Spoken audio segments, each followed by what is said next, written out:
ಚಾಮುಂಡಿ ಬೆಟ್ಟಕ್ಕೆ ಭೇಟಿ ನೀಡಿದ ದರ್ಶನ್ ಪತ್ನಿ ಹರಕೆ ತೀರಿಸಿದ್ದಾರೆ. ದರ್ಶನ್ ಪತ್ನಿ ವಿಜಯಲಕ್ಷ್ಮಿ ಕುಟುಂಬ ಸಮೇತ ವಿಜಯಲಕ್ಷ್ಮಿ ಚಾಮುಂಡಿ ದರ್ಶನವನ್ನ ಪಡೆದಿದ್ದಾರೆ. ಮೀನಾ ತೂಗುದೀಪ್, ವಿಜಯಲಕ್ಷ್ಮಿ, ದಿನಕರ್ ಪೂಜೆ ಸಲ್ಲಿಸಿದ್ರು. ತೋಟದಲ್ಲೇ ವಿಶ್ರಾಂತಿ ಪಡಿತಾ ಇದ್ದಾರೆ ನಟ ದರ್ಶನ್. ದರ್ಶನ್ ಜೈಲಿಂದ ಬಿಡುಗಡೆಗೆ ಹರಕೆ ಹೊತ್ತಿದ್ರು ವಿಜಯಲಕ್ಷ್ಮಿ. ಜೈಲಿನಿಂದ ಹೊರಗಡೆ ಬಂದಾಗಿದೆ ದರ್ಶನ್, ಜಾಮೀನು ಕೂಡ ಸಿಕ್ಕಾಗಿದೆ. ಈಗ ಚಾಮುಂಡಿ ಬೆಟ್ಟಕ್ಕೆ ಬಂದು ಪೂಜೆ ಸಲ್ಲಿಸಿದ್ದಾರೆ. ಚಾಮುಂಡಿ ದರ್ಶನವನ್ನ ಪಡೆದು ಹರಕೆಯನ್ನ ತೀರಿಸಿದ್ದಾರೆ. ವಿಜಯಲಕ್ಷ್ಮಿ ಕುಟುಂಬ ಸಮೇತರಾಗಿ ಬಂದು ಹರಕೆ ತೀರಿಸಿದ್ದಾರೆ. ಚಾಮುಂಡಿ ಬೆಟ್ಟಕ್ಕೆ ವಿಜಯಲಕ್ಷ್ಮಿ ಭೇಟಿ ಕೊಟ್ಟಂತಹ ದೃಶ್ಯಗಳನ್ನ ನೋಡ್ತಾ ಇದ್ದೀವಿ. ದರ್ಶನ್ ತಾಯಿ ತಮ್ಮನ ಜೊತೆ ವಿಜಯಲಕ್ಷ್ಮಿ ಚಾಮುಂಡಿ ಬೆಟ್ಟಕ್ಕೆ ಭೇಟಿ ಕೊಟ್ಟರು, ದರ್ಶನವನ್ನ ಮಾಡಿದ್ರು, ಹರಕೆ ತೀರಿಸಿದ್ರು. ದರ್ಶನ್ ಬಿಡುಗಡೆಗಾಗಿ ಹರಕೆ ಹೊತ್ತಿದ್ರು ವಿಜಯಲಕ್ಷ್ಮಿ ಚಾಮುಂಡಿ ಬೆಟ್ಟದಲ್ಲಿ. ಈಗ ದರ್ಶನ್ ಬಿಡುಗಡೆ ಆಗಿದೆ, ಹಾಗಾಗಿ ಬಂದು ಹರಕೆ ತೀರಿಸಿದ್ದಾರೆ. ಕುಟುಂಬ ಸಮೇತರಾಗಿ ಬಂದು ದೇವರ ದರ್ಶನವನ್ನ ಪಡೆದು ವಿಶೇಷ ಪೂಜೆಯನ್ನ ಸಲ್ಲಿಸಿದ್ರು, ಹರಕೆಯನ್ನ ತೀರಿಸಿದ್ದಾರೆ. ಮೀನಾ ತೂಗುದೀಪ್, ವಿಜಯಲಕ್ಷ್ಮಿ, ದಿನಕರ್ ತೂಗುದೀಪ್ ದೇವಸ್ಥಾನಕ್ಕೆ ಭೇಟಿ ಕೊಟ್ಟರು. ತೋಟದಲ್ಲೇ ವಿಶ್ರಾಂತಿ ಪಡಿತಾ ಇದ್ದಾರೆ ನಟ ದರ್ಶನ್. ದರ್ಶನ್ ಜೈಲಿಂದ ಬಿಡುಗಡೆ ಆಗಲಿ ಅಂತ ವಿಜಯಲಕ್ಷ್ಮಿ ಹರಕೆ ಹೊತ್ತಿದ್ರು. ಈಗ ದರ್ಶನ್ಗೆ ಜಾಮೀನು ಕೂಡ ಸಿಕ್ಕಿದೆ, ಹಾಗಾಗಿ ಚಾಮುಂಡಿ ಬೆಟ್ಟಕ್ಕೆ ಬಂದು ಹರಕೆ ತೀರಿಸಿದ್ದಾರೆ.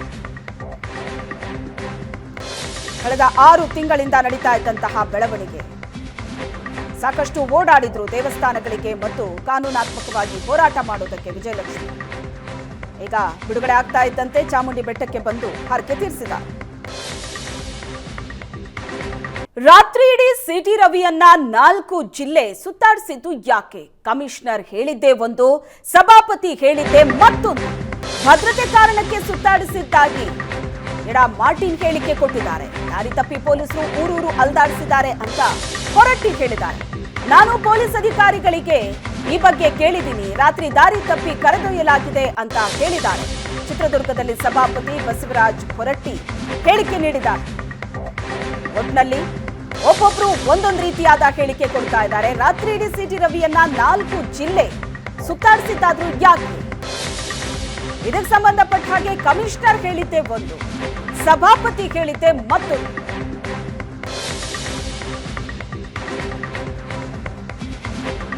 ಹೇಳಿದ ನಿಮಗೆ 6 ಗಂಟೆ ಮೇಲೆ ನನ್ನ ಸಂಬಂಧ ಬರೋಂಗಿಲ್ಲ.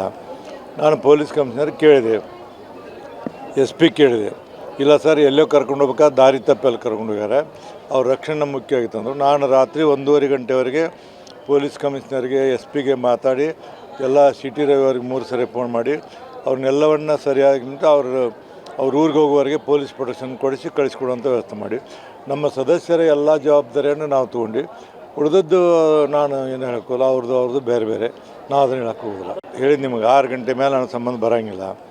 ನಾನು ಪೊಲೀಸ್ ಕಮಿಷನರ್ ಕೇಳಿದೆ, SP ಕೇಳಿದೆ, ಇಲ್ಲ ಸರ್ ಎಲ್ಲೋ ಕರ್ಕೊಂಡು ಹೋಗ್ಬೇಕಾದ್ರೆ ದಾರಿ ತಪ್ಪಲ್ಲಿ ಕರ್ಕೊಂಡು ಹೋಗ್ಯಾರೆ, ಅವ್ರ ರಕ್ಷಣೆ ಮುಖ್ಯ ಆಗಿತ್ತು ಅಂದರು. ನಾನು ರಾತ್ರಿ 1:30 ಗಂಟೆವರೆಗೆ ಪೊಲೀಸ್ ಕಮಿಷನರ್ಗೆ SP ಮಾತಾಡಿ ಎಲ್ಲ ಸಿಟಿ ರವಿಯವ್ರಿಗೆ 3 ಸರಿ ಫೋನ್ ಮಾಡಿ ಅವ್ರನ್ನೆಲ್ಲವನ್ನ ಸರಿಯಾಗಿ ಅವ್ರ ಊರಿಗೆ ಹೋಗುವವರೆಗೆ ಪೊಲೀಸ್ ಪ್ರೊಟೆಕ್ಷನ್ ಕೊಡಿಸಿ ಕಳಿಸ್ಕೊಡುವಂಥ ವ್ಯವಸ್ಥೆ ಮಾಡಿ ನಮ್ಮ ಸದಸ್ಯರ ಎಲ್ಲ ಜವಾಬ್ದಾರಿಯನ್ನು ನಾವು ತೊಗೊಂಡು ಉಳಿದದ್ದು ನಾನು ಏನು ಹೇಳೋಕ್ಕೋಲ್ಲ, ಅವ್ರದ್ದು ಬೇರೆ ಬೇರೆ, ನಾವು ಅದನ್ನು ಹೇಳೋಕ್ಕೆ ಹೋಗೋಲ್ಲ. ಹೇಳಿದ ನಿಮಗೆ 6 ಗಂಟೆ ಮೇಲೆ ನನ್ನ ಸಂಬಂಧ ಬರೋಂಗಿಲ್ಲ.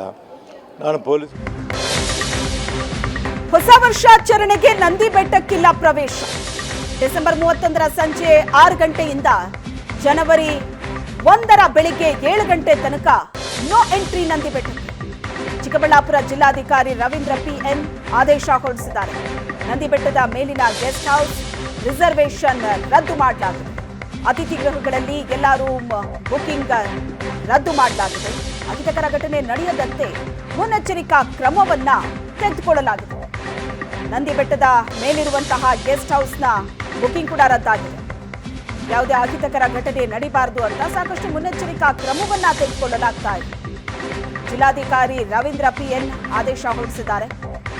ಹೊಸ ವರ್ಷಾಚರಣೆ ಅಂತ ನಂದಿ ಬೆಟ್ಟಕ್ಕೆ ಸಾವಿರಾರು ಸಂಖ್ಯೆಯಲ್ಲಿ ಪ್ರವಾಸಿಗರು ಭೇಟಿ ಕೊಡೋದಕ್ಕೆ ರೆಡಿ ಆಗಿರ್ತಾರೆ. ಆದರೆ ಹೊಸ ವರ್ಷಾಚರಣೆಗೆ ನಂದಿ ಬೆಟ್ಟಕ್ಕೆ ಪ್ರವೇಶವೇ ಇಲ್ಲ. ಡಿಸೆಂಬರ್ 31ರ ಸಂಜೆ 6 ಗಂಟೆಯಿಂದ ಜನವರಿ 1ರ ಬೆಳಗ್ಗೆ 7 ಗಂಟೆ ತನಕ ನೋ ಎಂಟ್ರಿ.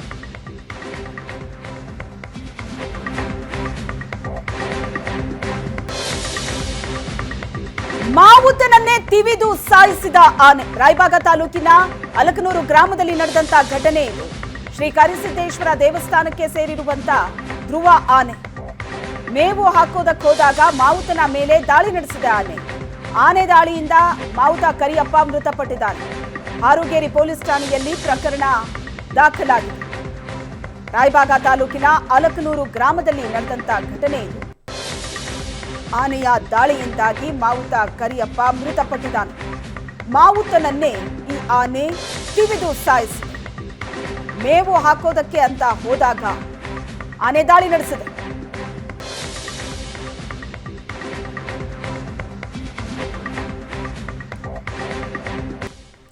ಮುಖ್ಯಮಂತ್ರಿಗಳಿಗೆ ಶರಣ್ಯ ಅನ್ನೋ ಮಗು ಮನವಿ ಮಾಡಿದೆ. ಪಾರ್ಕ್ನಲ್ಲಿ ಆಟ ಆಡೋ ವಸ್ತುಗಳು ಹಾಳಾಗಿದೆ, ದಯವಿಟ್ಟು ಸರಿ ಮಾಡಿಸಿ ಅಂತ ವಿಡಿಯೋ ಮೂಲಕ ಮಗುವೊಂದು ಮನವಿ ಮಾಡಿದೆ ಮುಖ್ಯಮಂತ್ರಿಗಳಲ್ಲಿ. ಟ್ವಿಟರ್ನಲ್ಲಿ ಈ ವಿಡಿಯೋವನ್ನ ಪೋಸ್ಟ್ ಮೂಲಕ ಸಿಎಂಗೆ ತಲುಪಿಸಲಾಗಿದೆ.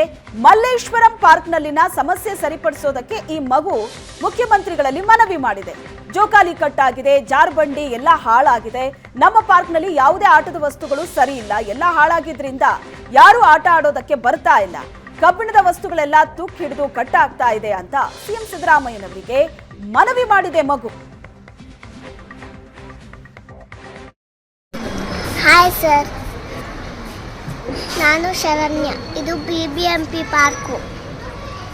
ಅಲ್ಲೊಂದು ಜೋಕಾಲಿ ಹಾಳಾಗಿದೆ, ಇಲ್ಲೊಂದು ಸ್ಲೈಡ್ ಹಾಳಾಗಿದೆ, ಅಲ್ಲೊಂದು ಸ್ಲೈಡ್ ಹೋಲ್ ಆಗಿದೆ. ಮಕ್ಕಳೆಲ್ಲ ಆಡಕ್ಕೆ ಬರ್ತಿಲ್ಲ, ಪ್ಲೀಸ್ ರಿಪೇರಿ ಮಾಡಿ ಕೊಡಿ. ಇಲ್ಲಿ ನೋಡಿ, ಸ್ಲೈಡನ್ನು ಹೆಂಗೆ ಮಾಡಿ ಇಟ್ಟಿದ್ದಾರೆ. ಇನ್ನೊಂದು ಸ್ಲೈಡ್ ಮಾತ್ರ ಹೋಲ್ ಆಗಿದೆ, ಇಲ್ಲೊಂದು ಕ್ರ್ಯಾಕ್ ಆಗಿದೆ. ನೋಡಿ, 2 ಜೋಕಾಲಿನ ಒಂದು ಮಾಡಿ ಇಟ್ಟಿದ್ದಾರೆ. ಸರಿ ಮಾಡಿ ಕೊಡಿ ಪ್ಲೀಸ್, ಅರ್ಥ ಮಾಡ್ಕೊಳ್ಳಿ.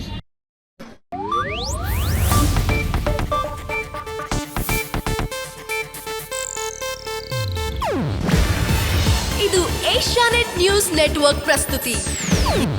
ನೀವು ನೋಡ್ತಿದ್ದೀರಾ ಏಷ್ಯಾನೆಟ್ ಸುವರ್ಣ ನ್ಯೂಸ್.